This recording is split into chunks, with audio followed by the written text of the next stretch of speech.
Hello guys. तो आज हम फिर से नए वीडियो की तरफ बढ़ते हैं। आप लोग का बहुत बहुत स्वागत है मेरे चैनल मेडिसिन मेंटर पे। तो आज हम पढ़ेंगे ब्लड रिपोर्ट्स के बारे में। भाई, ब्लड चेक करने देते हैं ना डॉक्टर, तो उसमें हम क्या देखते क्या है भाई? ब्लड देखते हैं, क्या निकाले उसमें, क्या चेक किया जाता है, उसके बारे में आज हम देखेंगे। तो भाई, ब्लड के पहले पढ़ने के पहले कुछ देख लेते हैं स्टेजेस ऑफ आरबीसी डिफरेंशिएशन की। भाई आरबीसी लास्ट वीडियो अगर देखा होगा आपने, तो हमने पढ़ा था कि भाई उन लोग एरिथ्रॉइड प्रीकर्सर से बन रहे थे। उसके बाद क्या होता है, आइए देखते हैं। देखिए, तो आई थिंक सबको दिख रहा है। ये देखिए, this is known as myeloid stem cell. उस दिन मैंने आपको बताया था माइलॉइड स्टेम सेल के बारे में। उसके बाद वो बनेगा CFU, मतलब कॉलोनी फॉर्मिंग यूनिट एरिथ्रॉइड। जो एरिथ्रॉइड कॉलोनी फॉर्मिंग यूनिट है ना, इसमें मैक्सिमम रिसेप्टर होते हैं एरिथ्रोपोइटिन के। एरिथ्रोपोइटिन क्या है? एक ग्लाइकोप्रोटीन हार्मोन है जो कि किडनी से रिलीज होता है। ठीक है, 90%। कभी कभी लीवर से भी होता है 10% टाइप। और ये जो एरिथ्रोपोइटिन है ना, ये कब ज्यादा प्रोड्यूस होता है बॉडी में? जब हाइपोक्सिया इंड्यूसिबल फैक्टर एक्टिवेट होता है। वो कब एक्टिवेट होता है? जब हमारे बॉडी में हाइपोक्सिया होता है।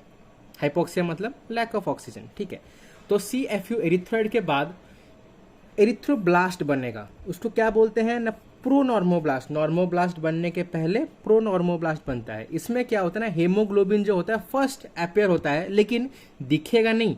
ये सिर्फ इलेक्ट्रॉन माइक्रोस्कोप से दिखेगा। हेमोग्लोबिन आया मतलब आयरन भी आ जाएगा, तो फर्स्ट आयरन भी यहीं पे दिखता है। ठीक है, ओके।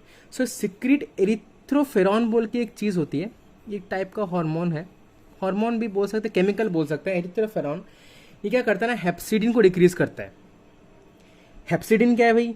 अच्छा, जब हम आयरन डेफिशिएंसी एनीमिया पढ़ेंगे तब उसमें हम लोग आयरन का ट्रांसपोर्ट्स के बारे में पढ़ेंगे। तो हेप्सिडिन जो होता है ना, ये आयरन का एब्जॉर्प्शन को डिक्रीज करता था इंटेस्टाइन में। तो ये एरिथ्रोफेरॉन जो है, अगर ये रहेगा तो हेप्सिडिन घट जाएगा। हेप्सिडिन जब घटेगा तो आयरन का एब्जॉर्प्शन बढ़ेगा, और जो आयरन एब्जॉर्ब होगा वो हम हेमोग्लोबिन प्रोडक्शन के लिए यूज कर सकते हैं। ठीक है, हो गया, एरिथ्रोब्लास्ट हो गया। इसके बाद आएगा नॉर्मोब्लास्ट। नॉर्मोब्लास्ट में भी 3 स्टेजेस है। एक है अर्ली स्टेज, देखिए अर्ली स्टेज, उसके बाद आता है इंटरमीडिएट स्टेज, उसके बाद आता है लेट नॉर्मोब्लास्ट। ठीक है, ये प्रो नॉर्मोब्लास्ट था, अर्ली, इंटरमीडिएट, लेट। अच्छा, तो इन तीनों में कुछ कुछ स्पेसिफिक कैरेक्टरिस्टिक है। ये देखते हैं कि जो अर्ली नॉर्मोब्लास्ट है, ये बैसोफिलिक होता है। बैसोफिलिक मतलब क्योंकि इसमें डीएनए आरएनए जो कि एसिडिक है, तो इसमें बेसिक डाई जाके चिपक जाएगा, तो इसको बैसोफिलिक बोला जाता है। बैसोफिलिक मतलब अल्कलाइन लविंग। उसके बाद इंटरमीडिएट, इसमें भी ना जो हीमोग्लोबिन है ना, फर्स्ट डिटेक्ट किया जाएगा, वो भी रूटीन स्टेनिंग से। इलेक्ट्रॉन माइक्रोस्कोप की जरूरत नहीं है, अब हम रूटीन स्टेनिंग से ही पता कर सकते हैं। ये है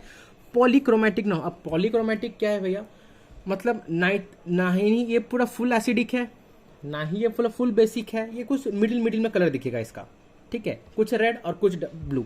ठीक है, अब लेट नॉर्मोब्लास्ट में जो होता है ना, ये लास्ट न्यूक्लिएटेड सेल है। मतलब हमें पता है ना कि भाई जो आरबीसी होता है वो अपना न्यूक्लियस को वो दे देता है, ये दान कर देता है, नष्ट हो जाती है। ठीक है ना?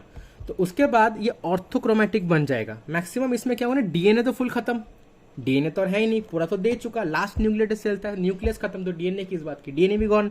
खाली जो आरएनए बचता है वो उसकी वजह से थोड़ा थोड़ा बैसोफिलिक दिखता है, तो मैक्सिमम वो रेड रहता है। ठीक है, हो गया। उसके बाद आएगा होचे रेटिकुलोसाइट। नॉर्मोब्लास्ट के बाद रेटिकुलोसाइट, ये है first non nucleated cell. Reticulocyte bone marrow में फर्स्ट नॉन न्यूक्लिएटेड सेल है। अब रेटिकुलोसाइट के बारे में हम लोग डिटेल्स में पढ़ेंगे इस वीडियो में, इसके बारे में बहुत इंपॉर्टेंट है जानना। देखते हैं, चलिए। इसके बाद ये बन जाएगा आरबीसी। कितना दिन के बाद भाई? 1 दिन के बाद। मैं बताऊंगा रेटिकुलोसाइट के बारे में, मैं लिखा हूं, मैं बताऊंगा आपको, कोई चिंता मत कीजिए। अच्छा ठीक है, तब स्टार्ट करते हैं लैब इन्वेस्टिगेशन। क्या क्या करते हैं? तो जब एक डॉक्टर बोलता है कि भाई तुमको डायग्नोस्टिस करानी है, तुमको पैथोलॉजिस्ट के पास जाना है, सुई चुवानी है, ब्लड देनी है, और ये लैब इन्वेस्टिगेशन करके लाना है, तो लैब इन्वेस्टिगेशन हम क्या करते हैं भाई? ब्लड तो निकाल लिया गया, उसके बाद क्या? उसके बाद हम चेक करते हैं कंप्लीट ब्लड काउंट या CBC। बहुत इंपॉर्टेंट एक टेस्ट है, इसके अंदर बहुत सारे कुछ चीज होते हैं जिसको हम देखेंगे इस वीडियो में। एक होता है हेमोग्लोबिन चेक करना और haematocrit, very very important. Haemoglobin जो होती है ना, ये एज और सेक्स में अलग अलग होती है थोड़ी थोड़ी। मैक्सिमम याद रखिए एडल्ट मैन का और वुमेन का, वो भी 16 मिलीग्राम पर DL +-2। और हेमाटोक्रिट जो नॉर्मल होता है मैन का, वो 0.45 और 47, ऊपर नीचे +-6 कर सकते हैं। वुमेन का भी ऐसा देख सकते हैं 13 ±2 ग्राम पर डीएल है। मैं रिक्वेस्ट करूँगा कि अगर इसको टेबल को अब लिखना है तो आप थोड़ा वीडियो को पॉज करके देख लीजिए। तो अब चलते हैं नीचे। उसके बाद एक चीज़ देखिए, जो हेमोग्लोबिन होती है ना वो थोड़ा हाई होता है किन में, मैन और वुमेन में, ठीक है ना। इनसे कौन से मैन और वुमेन में, जो कि हाई एल्टीट्यूड में रहेगा, पहाड़ों पर जो होते हैं। क्या आप लोगों को पता है हम लोग जब पहाड़ों पे जाते हैं ना तो हमको सांस की बहुत प्रॉब्लम होती है। क्यों? क्योंकि हम लोग से जो आरबीसी है ना उतना ऑक्सीजन कैरी नहीं कर पाता है, क्योंकि हमारे आरबीसी में हेमोग्लोबिन जो है उतना ऑक्सीजन कैरी नहीं कर पाता है, तो हाइपोक्सिया टाइप कंडीशंस दिखता है। लेकिन जो पहाड़ी लोग होते हैं ना उनमें ये कंडीशन नहीं देते। उन लोग तो भाई आराम से चल घुर पाएंगे, नाच पाएंगे वहीं पे। क्यों? क्योंकि उनका जो हेमोग्लोबिन है ना वो थोड़ा ज़्यादा ऑक्सीजन कैरी कर पाएगा, ठीक है ना। तो ये हाई एल्टीट्यूड। और जो स्मोकर होते हैं, बीड़ी सिगरेट जो थोड़ा फूक लेते हैं मस्ती के लिए, तो उनमें जो ज़्यादा मिलेगा। क्यों मिलेगा? क्योंकि कॉम्पेंसेशन करना पड़ेगा किस चीज़ का ना भाई। देखो बॉडी को तो O2 चाहिए, ऑक्सीजन तो चाहिए ही। तो अगर स्मोकिंग करने टाइम कार्बन डाइऑक्साइड कुछ हेमोग्लोबिन खा गया तो ऑक्सीजन नहीं ले जा पाएगा। तो उसके लिए क्या होता है ना, कॉम्पेंसेशन के लिए हेमोग्लोबिन थोड़ा ज़्यादा होता है ताकि वो O2 एटलीस्ट जो टिश्यू तक वो नॉर्मली लेके जा पाए, ठीक है। तो ये तो हुआ हेमोग्लोबिन और हेमाटोक्रिट की बात। इसके बाद देखते हैं आरबीसी इंडाइसेस। आरबीसी इंडाइसेस सबसे इंपॉर्टेंट। आरबीसी इंडाइसेस के अंदर आती है 4 चीज। एक होती है एमसीवी, एक होता है एमसीएच, ठीक है ना, एक होता है एमसीएचसी और एक होता है आरडीडब्ल्यू। आरडीडब्ल्यू के बारे में अभी थोड़ा यहाँ पे पढ़ेंगे, नेक्स्ट वीडियो में मैं थोड़ा और बताऊंगा आरडीडब्ल्यू के बारे में। तो चलिए, एमसीवी क्या चीज है ना, इसको बोलते हैं मीन कॉर्पस्कुलर या सेल वॉल्यूम। ये कैसे काउंट किया जाता है? एचसीटी मतलब आप याद रखिए, एचसीटी मतलब होता है haematocrit. So haematocrit into 10 divide by RBC count into 10⁻⁶। ये कुछ 90 ±8 फेम्टोलीटर। सबसे ज्यादा इंपॉर्टेंट आपको याद रखना है कि एमसीवी जो होती है वो फेम्टोलीटर में कैलकुलेट की जाती है। Very good, okay. अब अगर माइक्रोसाइटोसिस हुआ, माइक्रोसाइटोसिस मतलब जो आरबीसी का जो साइज है ना, सेल है ना, तो छोटा हो गया, तो उसका जो एमसीवी होता है वो लेस देन 80 फेम्टोलीटर होता है। अगर मैक्रोसाइटोसिस हुआ मतलब जो आरबीसी होता है बड़ा हो गया, तो उसमें क्या होगा, उसमें एमसीवी 100 फेम्टोलीटर तक होगा, ज्यादा होगा, ठीक है। 100 फेम्टोलीटर से एमसीवी ज्यादा होगा। अब देखते हैं mean cell haemoglobin, that is MCH. ये क्या होता है ना, हेमोग्लोबिन इंटू 10, ये एचसीटी इंटू 10 था, ये haemoglobin into 10 divide by RBC count 10⁻⁶। ये किसमें कैलकुलेट होगा? नॉर्मल रेंज से 30 ±3 है। सबसे इंपॉर्टेंट चीज इसकी बात की, ये पिकोग्राम में कैलकुलेट किया जाता है, ठीक है। अब मीन सेल हेमोग्लोबिन, तो guys MCHC, mean cell haemoglobin concentration. तो आपको क्या ये नहीं लगता कि ये जो टर्म है ये पहले दोनों से कुछ रिलेटेड है? हाँ, एमसीवी बाई एमसीएच करेंगे तो हमें एमसीएचसी मिलेगा, ठीक है ना। ये क्या शो करता है ना, ये डिफेक्ट्स इन हेमोग्लोबिन सिंथेसिस तो नहीं हो रहा ना। इसका जो नॉर्मल वैल्यू है ये 33 ±2 है। इंपॉर्टेंट चीज़ हमको ये याद रखना है कि जो एमसीएचसी होता है वो परसेंटेज में कैलकुलेट होता है, ठीक है। एमसीएचसी मतलब हमने जो मीन सेल वॉल्यूम निकाला उसमें मीन हेमोग्लोबिन कितना है। अच्छा, इसके बाद एक देखते हैं कि रेड सेल डिस्ट्रीब्यूशन विद। अच्छा, तो रेड सेल डिस्ट्रीब्यूशन विद क्या है ना, तो आजकल के जो सेल काउंटर्स हैं, जो अभी ऑटोमेटेड सेल काउंटर्स हैं, तो इन लोग ना एक नया एक चीज़ देते हैं जिसको बोलते हैं रेड सेल डिस्ट्रीब्यूशन विद। इसमें क्या होता है ना, हम लोग size variation of the RBC हम मेजर कर पाते हैं।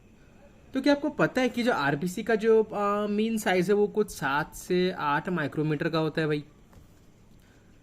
तो अगर हम एक रेड सेल डिस्ट्रीब्यूशन विद कर रहे हैं तो उसमें क्या करते हैं ना, हिस्टोग्राम साइज डिस्ट्रीब्यूशन कर्व जो होता है ना उसका एक ग्राफ, उसको बोलते हैं हिस्टोग्राम। उसमें हम लोग मीन निकालते हैं। हम जो मैथ्स में पढ़ते थे ना मीन, ठीक है ना, और बहुत सारे कुछ जो भी थे वो जो पढ़ते हैं ना वही यूज़ हो रहे हैं यहाँ पे, मीन मीडियन वो वाले, ठीक है ना। सो अगर ये कम आता है, कम आनी चाहिए, तो इससे क्या पता चलता है कि जो हमारा जो ब्लड स्मीयर है, जो या हमारा जो ब्लड है वो नॉर्मल रेंज, नॉर्मल साइजेस का आरबीसी है। अगर ऐसा नहीं होता है, कुछ एनीमिया जिसका नाम है डाइमॉर्फिक एनीमिया। अब डाइमॉर्फिक मतलब उसमें 2 टाइप के एनीमिया दिख रहे हैं।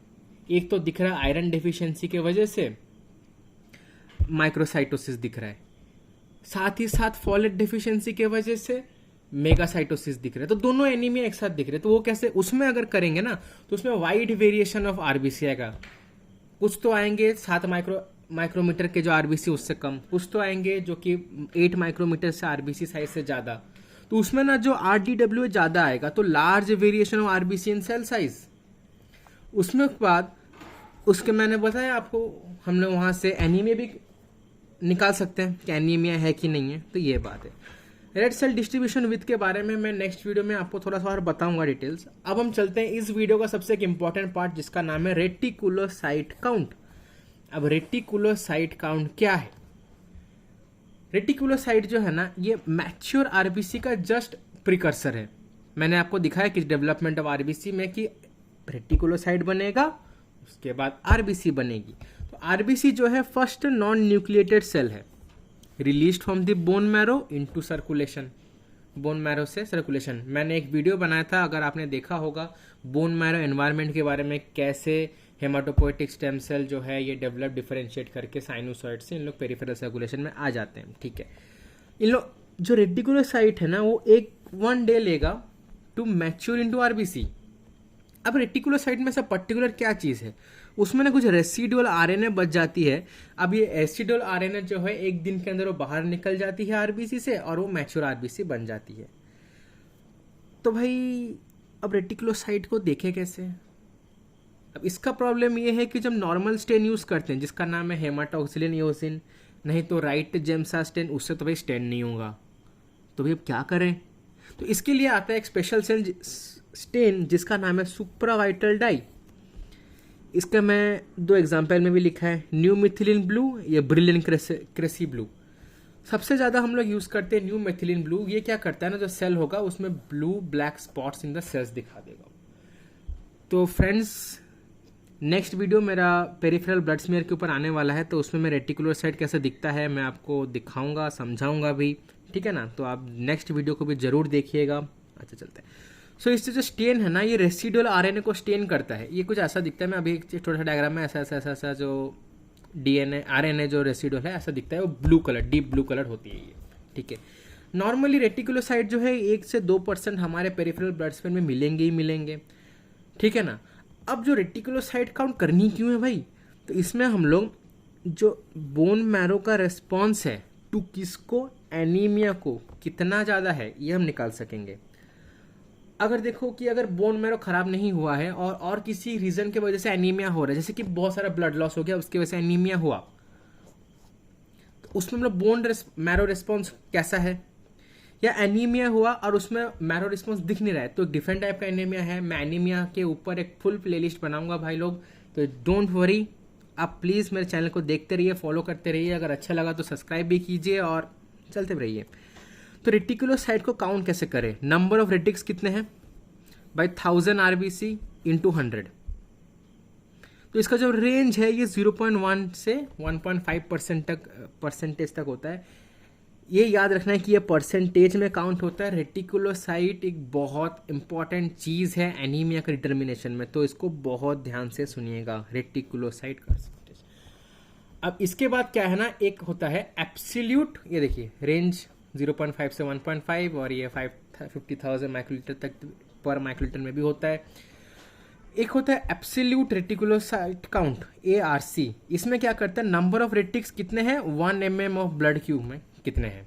ठीक है, ये percentage retics divide by 100 into RBC count करते तो निकल जाता है इसका नॉर्मल रेंज 25 से 75, 10⁻9 पर लीटर। ये बहुत इंपॉर्टेंट चीज़ है। एब्सोल्यूट रेटिकुलोसाइट अगर दे दिया तो कुछ नहीं करना है, लेकिन अगर एब्सोल्यूट रेटिकुलोसाइट उसने नहीं दिया तो हमें कुछ करेक्शंस करने पड़ते हैं। क्यों करने पड़ते हैं वो मैं बताता हूँ। करेक्शंस के बारे में जानने के पहले मैं पहले आपको परसेंटेज रेटिकुलोसाइट जो काउंट है कैसे करते हैं मैं आपको दिखा देता हूँ। तो काउंटेड कैसे करते हैं ना, माइक्रोस्कोप के नीचे एक मिलर्स डिस्क रखते हैं। अब ये जो मिलर्स डिस्क है ना, ये कुछ ऐसा दिखता है। अब डिस्क जैसे है नहीं, क्योंकि इसके चारों ओर ऐसा सर्कल होकर रहेगा तो डिस्क दिखेगा। खास बात ये है कि यहाँ पे 2 स्क्वायर है। जो एरिया ऑफ स्क्वायर ए है ये बड़ा वाला, ये 9 times of area of square B. ठीक है, अब भाई स्क्वायर्स का लेके क्या करें ना, हमें जो बड़ा वाला स्क्वायर दिख रहा है ए में हमको काउंट करना कितने रेटिकुलोसाइट्स मिले, और ये जो छोटा वाला बी है इसमें काउंट करना आरबीसी। अब ये बात बहुत ध्यान रखनी है कि जब ये जो छोटे वाले स्क्वायर में हम काउंट करें तब इसमें मिनिमम से मिनिमम 112 आरबीसी तो होने चाहिए। अब भाई पूछोगे 112 क्यों, 110 क्यों नहीं? मिनिमम 112 तो होना ही चाहिए, 110 हजार क्यों नहीं, क्यों करेंगे? तो इसका रीज़न ये है कि हमें पता है कि जो एरिया ऑफ स्क्वायर ए है ये 9 टाइम और एरिया स्क्वायर बी है, तो इसमें जितना आरबीसी होगा इसको इंटू 9 करेंगे तो ये कुछ अराउंड 1008 के अराउंड आएगा। और हमने परसेंटेज रेटिकुलोसाइट का जो फॉर्मूला उसमें पढ़ा था, उसमें हमने क्या पढ़ा, काउंट द रेटिक्स, कितने सारे रेटिक्स है, divide by nearly about 1000 RBC into 100 करेंगे तो हमें परसेंटेज में आंसर मिल जाएगा। ठीक है, अब देखते हैं केस ऑफ एनीमिया में। मैंने आपको बताया कि केस ऑफ एनीमिया में आपको कुछ करेक्शंस करने पड़ते हैं। क्यों? क्योंकि हेमोग्लोबिन लेवल है ना वो कांस्टेंट नहीं है, इसीलिए हमें क्या करना पड़ेगा, करेक्शन। करेक्शन करे कैसे ना, परसेंटेज रेटिक जो हमने यहाँ पे निकाला ये फॉर्मूला देख के, ठीक है, उसमें क्या मल्टीप्लाई करने हैं, हेमोग्लोबिन ऑफ द पेशेंट, क्योंकि उसमें बढ़ेगा या घटेगा हमें पता नहीं, haemoglobin of the patient divide by haemoglobin normal. मैंने आपको दिखाया हेमोग्लोबिन नॉर्मल कितना होता है, 16 ग्राम पर डीएल के अराउंड वो होता है, अराउंड मैंने बोला। ठीक है, आधा तो हम हेमोग्लोबिन से कैलकुलेट कर ले, अगर नहीं तो परसेंटेज रेटिक इंटू हेमाटोक्रिट का जो डिविजन उससे कर सकते हैं, haematocrit of patient divide by haematocrit normal कितना। ठीक है, अब हम ना इस रेटिकुलोसाइट काउंट से ना बोन मैरो का इंडेक्स काउंट कर सकते हैं। तो ये एक बहुत इंपॉर्टेंट चीज़ है। अगर हम बोन मैरो के बारे में यहीं से जान गए तो बोन मैरो एग्जामिनेशन जो कि थोड़ा सा पेनफुल है एक पेशेंट के लिए वो करना नहीं पड़ेगा, तो इसीलिए हम लोग ये करते हैं। लेकिन इसको करने के लिए भी हमें कुछ तो भाई करेक्शन करनी पड़ेगी। अभी क्या होगा, अब करेक्शन दरकार क्यों है ना, करेक्शन करेंगे क्यों, कुछ तो गलती हुआ होगा, तो करेक्शन करने के लिए क्या है, करेक्शन क्यों करेंगे, क्योंकि over activity of EPO, EPO मतलब एरिथ्रोपोइटिन किडनी से बहुत ज़्यादा ईपीओ निकल रहा है, बहुत ज़्यादा ईपीओ निकलने की वजह से बोन मैरो भी बहुत ज़्यादा स्टिमुलेट हो रहा है, और बोन मैरो ज़्यादा स्टिमुलेट होने के कारण रेटिकुलोसाइट निकल रहा है। रेटिकुलोसाइट तो ऐसे भी नॉर्मली निकल रहा था, लेकिन रेटिकुलोसाइट के साथ और भी कुछ निकल रहा है जिसका नाम है आरबीसी प्रीकर्सर, या इसको बोलते हैं शिफ्ट सेल्स। अब ये शिफ्ट सेल्स क्या है ना, आपको मैंने दिखाया कि रेटिकुलोसाइट्स के ऊपर भी बहुत सारे प्रीकर्सर नॉर्मोब्लास्ट है, प्रोनॉर्मोब्लास्ट है, इन लोग निकल जाएंगे। ठीक है, अब निकलने के बाद क्या, एक दिन में तो इन लोग डेवलप नहीं होंगे, आरबीसी के अंदर डेवलप तो सिर्फ रेटिकुलोसाइट होगा, लेकिन हमें तो करना रेटिकुलोसाइट काउंट। अगर ये प्रीकर्सर सेल भी काउंट हो गया तो हमारा जो रेटिकुलोसाइट काउंट है गलत हो जाएगा, तो इसीलिए हमें करेक्शन करना पड़ता है। अब इस करेक्शन को करे कैसे, तो इसका जो फॉर्मूला है that is corrected reticulocyte count, जो कि हमने पहले किया एचबी बाई ये वाला, HB of patient by HB of normal से, वहाँ पे मैच्यूरेशन टाइम करेक्शन से डिवाइड कर देंगे। अब ये भाई मैच्यूरेशन टाइम करेक्शन क्या चीज़ है, आइए देखते हैं मैच्यूरेशन करेक्शन टाइम क्या चीज़ है। सो जो हेमाटोक्रिट है, अगर वो एक पेशेंट का 45 जो कि एक नॉर्मल हेमाटोक्रिट है आता है, तो हमें पता है रेटिकुलोसाइट जो एक दिन के अंदर वो ठीक हो जाएगा, मतलब रेटिकुलोसाइट आरबीसी बन जाएगी। Very good. अगर हेमाटोक्रिट 35 आती है तो उसको 1.5 डेज लगेगा, जो प्रीकर्सर सेल है उसको रेटिकुलोसाइट पर, क्योंकि सब कुछ तो भाई नॉर्मली प्रोसेस में ही चले गए, ऐसा नहीं कि भाई जंप करके चले गए, नहीं ऐसा नहीं होता है। ठीक है, अगर हेमाटोक्रिट 25 आया तो 2 दिन लेगा, तो 2 दिन से यहाँ पे जो मैच्योरेशन टाइम करेक्शन है उसका डिवाइड कर देंगे। ठीक है, सो उसके बाद तो ये तो हुई भाई आरबीसी की बातें, आरबीसी की बहुत लंबी लंबी बातें हैं। इसके बाद जो है डब्ल्यूबीसी काउंट, डब्ल्यूबीसी काउंट कैसे करेंगे,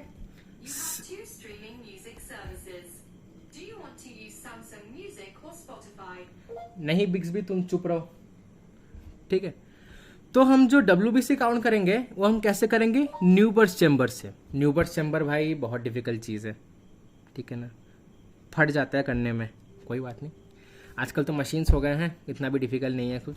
और एक चीज़ होता है न्यूक्लियर सेगमेंटेशन हम चेक करते हैं, तो मैं बता रहा हूँ भाई लोग नेक्स्ट वीडियो ज़रूर देखना पेरिफेरल ब्लड स्मीयर के बारे में, उसमें माइक्रोस्कोप में देखना क्या है पता चल जाएगा। ठीक है ना, तो न्यूक्लियर सेगमेंटेशन दिखता है कुछ मेगालोब्लास्टिक या फॉलेट डिफिशिएंसी एनीमिया में, ये न्यूक्लियर सेगमेंटेशन ऑफ न्यूट्रोफिल दिखता है। ठीक है, प्लेटलेट काउंट इन स्मीयर, अब डब्ल्यूबीसी की हुई बात, अब प्लेटलेट काउंट, प्लेटलेट कितने हैं, प्लेटलेट एग्रीगेशन देखते हैं कि भाई कुछ इंजेक्शन की क्या बात हुई, इन्फेक्शन हुआ, इंजरी हुआ तो प्लेटलेट ठीक ठाक काम कर रहे हैं कि नहीं, एग्रीगेट कर रहे हैं कि नहीं, वो उनको ठीक कर रहे हैं कि नहीं, ये चेक करने के लिए करते हैं। अब इसके बाद है पेरीफेरल ब्लड स्मीयर, जिसको हम देखेंगे नेक्स्ट वीडियो में इन डिटेल्स। तो नेक्स्ट वीडियो तो गलती से भी भाई मिस मत करना, ठीक है ना? ओके, अगर अच्छा लगे तो please like share and subscribe करना ज़रूर। मोटिवेशन भाई बहुत मिलता है, आप लोग अगर देखते हैं व्यूज़, अगर आप कमेंट्स भी देते हैं, कुछ भी गलती होता है तो प्लीज़ बताइए, बिना झिझक के बताइए कि क्या नया चाहिए आप लोग को। ठीक है, आइए देखते हैं। ओके, सो उसके बाद एक चीज़ देखेंगे जिसका नाम है आयरन सप्लाई स्टडीज। सीबीसी के बारे में हो गया कंप्लीट, ब्लड काउंट, आरबीसी किया, डब्ल्यूबीसी किया, हमने प्लेटलेट्स के बारे में देखा, तो ये तो हो गया सीबीसी। अब इसके बारे में, इसके बाद देखते हैं iron supply studies. Iron supply, आपको पता है ना कि हेमोग्लोबिन के लिए आयरन बहुत ज़रूरी है, बॉडी में तो आयरन होनी चाहिए। तो इसकी चेक करने के लिए availability of the iron for haemoglobin synthesis के लिए हम आयरन स्टडीज़ करते हैं। भाई इंडिया में आयरन स्टडीज़ करना बहुत इंपॉर्टेंट है, मेनली फीमेल्स में ये बहुत ज़्यादा डेफिशिएंस रहता है आयरन, उसके वजह से आयरन डेफिशिएंसी एनीमिया बहुत ज़्यादा होता है, ठीक है ना? तो चेक कैसे करें, मतलब चेक तो करेंगे तो क्या क्या चेक करें भाई, ठीक है? तो नॉर्मल आयरन फ्री सीरम, मतलब भाई सर्कुलेशन में कितना आयरन है वो चेक करेंगे। नॉर्मली 50 से 150 माइक्रोग्राम पर डीएल तक होता है। उसके बाद चेक करेंगे टोटल आयरन बाइंडिंग कैपेसिटी कितना है। आपको पता है ना कि जो एल्बुमिन एक प्रोटीन है, उसमें कुछ मेटल्स बाइंड होते हैं, ठीक है ना, मेटेलिक प्रोटीन जैसे कुछ बाइंड होते हैं। तो उसी तरीके से आयरन भी बाइंड होता है, तो उसका बाइंडिंग कैपेसिटी कितना है, ये कुछ 300 से 360 माइक्रोग्राम पर डीएल है, ठीक है? अब नॉर्मल ट्रांसफेरिन, अब ट्रांसफेरिन मतलब ट्रांसफर ऑफ फेरिन, मतलब आयरन ट्रांसफर। तो आयरन ट्रांसफर कैसे निकाले, कितना फ्री आयरन है डिवाइड बाई TIBC, मतलब बाइंडेड कितना है इंटू 100 करेंगे तो 25 से 50% इतना जो आयरन है ट्रांसफर किया जा सकता है, ठीक है? इसके बाद आता है एक बहुत इंपॉर्टेंट सा चीज जिसका नाम है फेरिटिन। अब हमारे बॉडी में आयरन जो स्टोर होता है ना, उसको बोलते हैं फेरिटिन। फेरिटिन फॉर्म में स्टोर होता है, फेरिटिन भी हो सकता है, नहीं तो और एक चीज में स्टोर होता है जिसका नाम है हीमोसिडेरिन। मेनली फेरिटिन में स्टोर होता है। तो फेरिटिन लेवल जो है ये कुछ 100 माइक्रोग्राम पर लीटर के अराउंड है, जो कि 1 ग्राम है। और फेरिटिन अगर घटी तो इससे पता चलता है कि बॉडी में जो आयरन स्टोर है वो डिप्लीट हुए, ठीक है? फेरिटिन अगर बढ़ी तो मैं आपको बता देना चाहता हूं कि पैथोलॉजी में हम जब पढ़ते हैं इंजरी के बारे में, तो वहां पे एक चीज पढ़ते हैं जिसका नाम है एक्यूट फेस रिएक्टेंट। तो जो फेरिटिन है ना, एक पॉजिटिव एक्यूट फेस रिएक्टेंट है, और इन केस ऑफ इन्फ्लामेशन ये बढ़ जाती है। जैसे कि सी रिएक्टिव प्रोटीन बढ़ जाती है, थ्रोम्बोस्थेनिन बढ़ जाती है, तो इसी तरीके से फेरिटिन भी एक एक्यूट फेज रिएक्टेंट है जो कि इस इन्फ्लामेशन के समय में बढ़ जाती है, ठीक है? तो आयरन स्टडीज में इतना है। अब हम जब आयरन डेफिशिएंसी एनीमिया पढ़ेंगे तो ये बहुत इंपॉर्टेंट चीज़ है, ठीक है ना? उसके विषय में भी मैं वीडियो बनाऊंगा, आप ज़रूर देखिएगा उसको। तो चलिए नेक्स्ट देखते हैं बोन मैरो एग्जामिनेशन क्या चीज़ है। तो ये थोड़ा खतरनाक चीज़ है भाई, ठीक है ना? बोन मैरो एग्जामिनेशन, इसमें क्या करते हैं ना, एक बहुत डरावना से नीडल लेते हैं, फिर उसको घोपते हैं कहाँ पे, पोस्टीरियर सुपीरियर इलियक स्पाइन की स्पेस में, नहीं तो टीबिया इन इन्फेंट में। बहुत दर्दनाक है, बहुत बड़ा नीडल है भाई। अगर आप गूगल में देखोगे ना, देख के डर लग जाएगा। नीडल का नाम भी मैं बता देता हूँ। उसके पहले देखते हैं कि बोन मैरो एग्जामिनेशन में क्या करते हैं। बोन मैरो एग्जामिनेशन में अंदर बोन मैरो एस्पिरेशन कर सकते हैं, नहीं तो बोन मैरो बायोप्सी करते हैं, ठीक है? पहले मैं आपको बोन मैरो एस्पिरेशन में हम क्या कर सकते हैं ना, सेल मॉर्फोलॉजी देख सकते हैं, सेल मॉर्फोलॉजी देख सकते हैं, मतलब सेल का शेप साइज सब ठीक है कि नहीं ये देखते हैं, ठीक है? नंबर भी सही है कि नहीं, इन्यूमरेशन स्टडी नंबर भी सही है कि नहीं देखते हैं, ठीक है? तो इसके लिए मैंने आपको बताया कि पोस्टीरियर सुपीरियर इलियक स्पाइन से डरावना सा एक इंजेक्शन घोप के हम लोग निकालेंगे, फिर स्टडी करेंगे। इस नीडल का नाम है क्लीमास नीडल या सल्हास नीडल यूज़ करते हैं, बहुत बड़ा इंजेक्शन है भाई, ठीक है ना? अब बोन मैरो बायोप्सी जो है ना, इसमें सेलुलरिटी चेक करते हैं कि सेल सही से बन रहा है, तो सेल सही है ना, सेल बन रहा है। तो इन्फिल्ट्रेशन डिजीज, मतलब बोन मैरो में कुछ इन्फेक्शन तो नहीं हो गया है ना, इन्फिल्ट्रेट हो जाता है इन्फेक्शन का, तो कुछ नहीं है ना, वो चेक करेंगे। माइलोफाइब्रोसिस, मतलब जो बोन मैरो है वो फाइब्रोस तो नहीं हो गया ना, अरे अगर फाइब्रोस हो गया तो नया कुछ बनेगा कैसे, तो ये चेक कर सकते हैं। पोजीशन सेम, इसका नीडल का नाम सुनिए भाई लोग, त्रिफाइन्स नीडल या बोलते हैं जमशेडीज नीडल। तो अब इसका यूज़ क्या है बोन मैरो एग्जामिनेशन का? तो इसमें हम डिफरेंशियल काउंट कर सकते हैं किसका, न्यूक्लिएटेड सेल्स का, किस में, बोन मैरो में, ऑब्टेन बाय स्मीयर। इससे हम लोग एक इंपॉर्टेंट चीज़ निकालते हैं जिसका नाम है माइलॉइड एरिथ्रॉइड रेशियो। माइलॉइड के बारे में और एरिथ्रॉइड के बारे में मैंने आपको लास्ट वीडियो में बताया था। एरिथ्रॉइड क्या है? एरिथ्रॉइड जो कॉलोनी फॉर्मिंग यूनिट है वो देगा आरबीसी। माइलॉइड जो कॉलोनी फॉर्मिंग यूनिट है उससे हमको मिलेगा ग्रेनुलोसाइट, जैसे कि neutrophils, basophils, eosinophils, mega karyocytes मिलेंगे, प्लेटलेट्स मिलेंगे। इवन एरिथ्रॉइड भी हम वहीं से माइलॉइड से ही मिलेगा। तो ये रेशियो हम निकाल सकते हैं, ठीक है। इससे हमें मैचुरेशन डिसऑर्डर्स कुछ है कि नहीं डिटरमाइन कर सकते हैं। तो मैंने आपको कुछ समय पहले बोला कि रेटिकुलोसाइट प्रोडक्शन इंडेक्स जो होता है ना, ये यही चीज़ बताता है। तो नॉर्मली हम लोग रेटिकुलोसाइट काउंट कर लेते हैं क्योंकि बोन मैरो एग्जामिनेशन करना एक पेशेंट के लिए भी बहुत पेनफुल है, ठीक है ना, दर्द होगा उसको बेकार में। तो उसे रेटिकुलोसाइट काउंट कर लो, जल्दी हो जाएगा, ठीक है। तो उसके बाद एक छोटा सा नोट है, मैं बता देता हूँ, कोई बात नहीं। हाँ, तो जो स्मीयर करते हैं ना, अगर प्रेजेंस ऑफ आयरन, आपको आयरन मैंने बताया कि आयरन वेरी इंपॉर्टेंट है हेमोग्लोबिन सिंथेसिस के लिए। डेवलपिंग सेल्स में अगर आयरन मिलता है एज ए फेरिटिन या हीमोसिडेरिन ग्रैन्यूल्स, तो उसको क्या बोलते हैं? सिडेरोब्लास्ट बोलते हैं। इससे ये पता चलता है कि हेमोग्लोबिन सही से सिंथेसिस हो रहा है कि नहीं हो रहा है, और वो आरबीसी बनेगा नहीं बनेगा, यहाँ सब पता कर सकते हो। ठीक है गाइज, तो आज का वीडियो बस यहीं तक। अगर आपको अच्छा लगा तो प्लीज़ लाइक कीजिए, शेयर कीजिए एंड सब्सक्राइब भी कीजिएगा, ठीक है ना। और अगर कुछ आप लोग प्लीज़ कमेंट करके बताइए कि मैं और क्या कर सकता हूँ आप लोगों के लिए, ताकि आप लोग को पढ़ने में इजी हो, ठीक है। जो नेक्स्ट वीडियो है वो पेरिफेरल ब्लड स्मीयर के ऊपर है, तो उसको भी आप प्लीज़ ज़रूर देखिएगा। एंड बहुत बहुत धन्यवाद देखने के लिए।